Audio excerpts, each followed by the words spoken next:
know I try, but I don't do too well with apologies. I hope I don't run out of time, cause someone call a referee.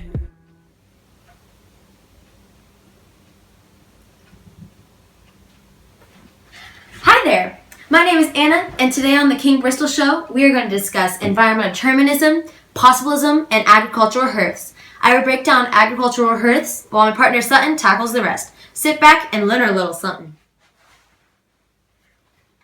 On my half of the show, I'll be talking about environmental determinism and possibilism. To start off, we must look at the basic definitions. Environmental determinism is the belief that the physical environment defines culture, molding human responses. Climate and terrain are especially big factors.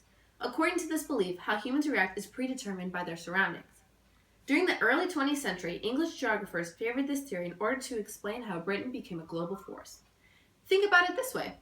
People who live near the coast, let's say the East Coast, are more likely to focus on economic activities that revolve around fishing, oceans, and rivers. Environmental determinism is also called climatic determinism or geographical determinism. Ultimately, it boils down to the belief that the environment shapes our societies. Next up is possibilism. Possibilism recognizes that not only the physical environment affects choices made, but also cultural heritage. Unlike determinism, possibilism suggests that human behavior is molded by culture more than the environment. Most possibilists believe that technology increases the number of possibilities that people have. People with more technology have more control over their environment. More developed countries are in line with possibilism as they grow. Possibilism narrows down to how humans overcome their own environment. A great example of possibilism would be housing styles across the globe. More specifically, let's look at houses in the colder climates.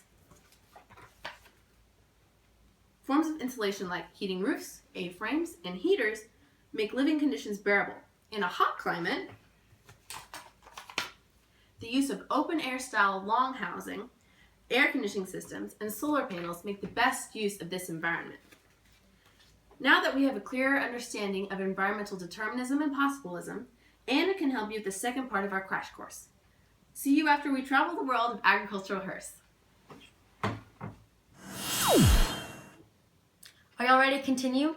So let's define agriculture. Agriculture is the deliberate modification of Earth's surface through cultivation of plants and raising animals. What are the two basic types of agriculture? Subsistence farming is to take care of family and community, and commercial farming for economic gain. How did people survive before agriculture? Nomads hunted and gathered their game. Over time, however, people domesticated plants as they started to realize living and settling down in one place is easier to start a life.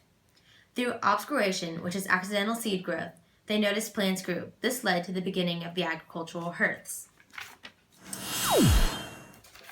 I'm going to start by naming several produce from these original crop hearths. First off, we have Latin America. Here grew squash, cotton, potato, maize, and sweet potato. Secondly, we have the Fertile Crescent, also known as the breadbasket. Barley, lentil, wheat, oats, and rye were grown here. For our third one, we have Sub-Saharan Africa. Yam, coffee, and African rice were developed here.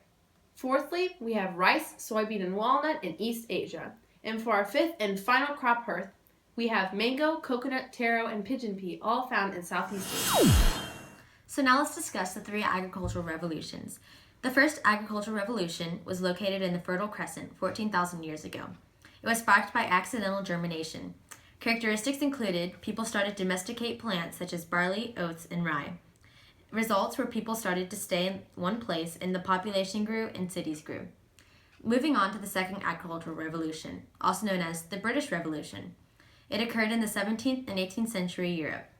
It was sparked by the Enclosure Act, which created fences and no more commons. Characteristics included larger farm sizes, fenced land, field rotation, machinery that was more effective, and animal breed selection. Results included it made it possible to feed larger urban populations who couldn't grow their own food, and it was the beginning of commercial agriculture. In the third agricultural revolution, also known as the Green Revolution, it began in the 1930s. It was sparked by famine. Scientists experimented with manipulating seeds and crops. Results included increased food yield to combat hunger. All of this came to be due to the first agricultural hearths. Over time, crops have moved away from their original locations due to trade and migration. Despite this, it is still important to see where agriculture all began. Thank you so much for tuning in to our crash course on environmental determinism, possibilism, and early agricultural hearths.